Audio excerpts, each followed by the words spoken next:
္ဂလာပါနော်ကျမရဲ့အသင်းချန် blog လေးကနေကြိုဆိုလိုက်ပါတယ်အတာကူတော်လထန်းကူတော်လတကူလာရေလို့သတ်မှတ်ခေါ်ခဲ့ကြတဲ့ဒီနွေလမှာမဟာသင်းချန်ပွဲသပင်ကိုပကတ်ခေကနေပြီးတော့စတင်ကျင်းပခဲ့ပါတယ်အင်းဝခေကုန်းပောင်ခေရတနာပုံခေစသည်ခေဆက်ဆက်မှာဒီသင်းချန်ပွဲကိုကျင်းပခဲ့ကြပါတယ်ရှင်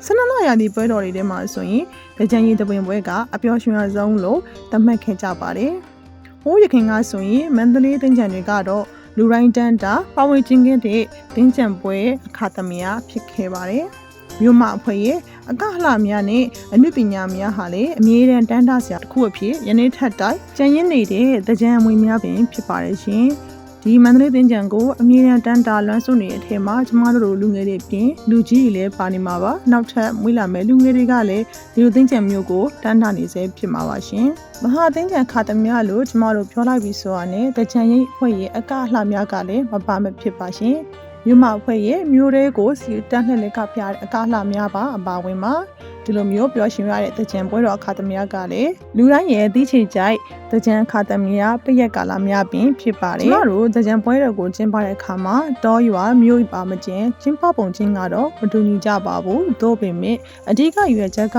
တော့ရေစင်သုံးလုံးချင်းအပြင်နှစ်သက်ကိုကျမတို့ရွှေရွှေနဲ့လန်းကြောဖြတ်ဖို့ပဲဖြစ်ပါတယ်ရှင်မြန်မာနိုင်ငံမှာတိုင်းသားမျိုးစုံရှိရလျောက်တိုင်းသားမျိုးစုံရဲ့ဒီသင်္ကြန်ကိုဖျက်ချမှုကလည်းပုံစံမျိုးစုံမတူညီစွာရှိပါတယ်ရှင်။သို့ပေမဲ့ချစ်စရာကောင်းစွာဒီကလေးတွေကိုသူတို့ကထိန်းသိမ်းပြီးတော့အမြဲတမ်းနှစ်စဉ်ကြောက်ဖြတ်ကြပါတယ်ရှင်။ခုခေတ်မှာဆိုရင်တော့ရေပြက်ကလေးတွေရေခွက်ကလေးတွေနဲ့ရေပတ်ဖမ်းပုံလေးတွေကရှေ့ရခင်ကနေမတူညီပဲပြောင်းလဲလာတာကိုကျမတို့သတိပြုမိမှာဖြစ်ပါတယ်ရှင်။သို့ပေမဲ့သကြံပွဲတော်ခါသမယကိုကျင်းပမြဲကျင်းပဆဲပဲဖြစ်ပါတယ်။သင်္ကြန်ခါသမယကကျမတို့ကအပျော်တစ်ခုရရှိတာမဟုတ်ပါဘူးရှင်။တရားစခန်းဝင်တာဒုံလက်ပတ်ဝတ်တာကုသိုလ်ကောင်းမှုလုပ်တာစတုတ္တိတာကျွေးမွေးရစသဖြင့်ကျမတို့ကမျိုးကြီးလေးလုပ်ကြပါတယ်ရှင်။တယောက်နဲ့တယောက်တနေရာနဲ့တနေရာတစ်မျိုးနဲ့တစ်မျိုးကုသိုလ်ယူပုံယူနည်းကလည်းမတူညီကြသလိုသူတို့ရဲ့ကုသိုလ်ရပုံဇာနည်းကလည်းမတူညီကြပါဘူး။ဒါကြောင့်မို့လို့ပုံစံမျိုးခွဲပြားပါတယ်။သို့ပေမဲ့တကြံမှာဆိုရင်ဒီလိုမျိုးတကြံစားတွေတကြံချင်းကသမယမှာစားမှာပို့ပြီးရတာရှိမယ်မဟုတ်လို့ဟိပေါ့ရိုးလက်ဆောင်ထညိတ်နဲ့ဖြစ်ဖြစ်နိုးနဲ့ဖြစ်ဖြစ်ဒါမှမဟုတ်ရွှေရင်အေးပေါ့နော်ဒါမျိုးကာလာစုံလေးနဲ့ဒါအပြင်တကြံထမင်းဒါလေးတွေကိုကျမတို့တကြံမှာဆက်မှာပို့ရတာရှိတာပေါ့ရှင်တကြံမှာနောက်ထပ်မပေါင်းဖြစ်တစ်ခုကတော့ဟော်ရီမြင်နေရတဲ့သင်းချံအိုးဖြစ်ပါတယ်ကျမတို့ကနေ့စဉ်နှစ်တိုင်းတကြမင်းကိုကြိုဖို့အတွက်ဒီသင်းချံအိုးကိုအမြဲတမ်းထားရပါတယ်ရှင်အေဘီလာရဲ့ဒုတိယပတ်မှာကြားရောက်တဲ့3ရက်တာကျင်းပတော့ရိုးရရေးသဖြင့်ကိုကျမတို့ကအမြဲတမ်းနှစ်သက်ကိုကြိုဆိုရင်းဖြင့်ကျင်းပလေရှိကြပါတယ်။ရိုးရပုံမြင်များအရာဆိုရင်တော့ကောင်းကင်ဘုံရဲ့ဘရင်တကြမင်းကထို့3ရက်တာတော်တွေမှာလူပြည်တို့လက်တစ်ခေါက်လာမင်းဖြစ်တဲ့ကြောင့်မလို့ကျမတို့ကအမြဲတမ်းတန်ကြံအိုးအတာအိုးနဲ့ကြိုဆိုရတာဖြစ်ပါတယ်။နေ့စဉ်နှစ်တိုင်းရှေးရခင်ခေတ်ကလေးကကျင်းပခဲ့တဲ့ရိုးရတလေးလေးချစ်စရာတလေးလေးပေါ့ရှင်။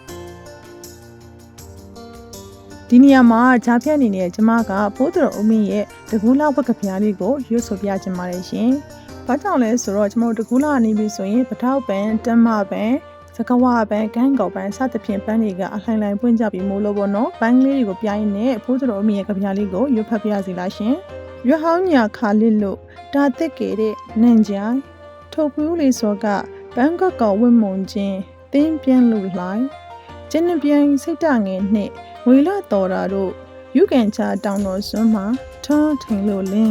းဘုဒ္ဓတော်အမိရဲ့တကူလောက်ဝက်ကပြားလေးဖြစ်ပါတယ်ရှင်။ရေတပင်ပွဲရဲ့လက္ခဏာစစ်စစ်ကတော့ခင်မင်းသူအပေါင်းအသင်းမိတ်ဆွေများကိုရေပတ်ဖြန်းပြီးတော့ဖြူစင်တန်ရှင်းသောပျော်ရွှင်မှုကိုခံစားရစေရန်ဖြစ်ပါတယ်။အချင်းချင်းစားကြနောက်ကြကစားကြခြင်းကထိုရသည်ရဲ့လက္ခဏာဖြစ်ပါတယ်။ကျမတို့ဒီဘက်ခင်မှာဆိုရင်ပုံစံမျိုးစုံမတူညီစွာနဲ့ကျင်းပကြတာကိုတွေ့မြင်ရမှာဖြစ်ပါတယ်။ဒါဆိုရင်မန္တလေးသင်းကြောင်တစ်ချက်လောက်ကြည့်ကြည့်ရအောင်နော်။ငန်းတန်ကိုသူကိုအာယုပြောပြတာမေတို့လည်းသူကိုပါ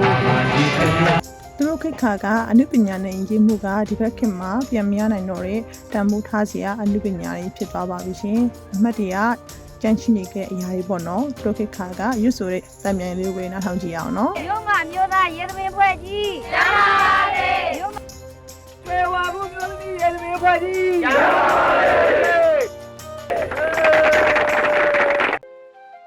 မောင်နှစ်ကိုလည်းစီလို့သူွယ်မောင်ကြီးလာပါ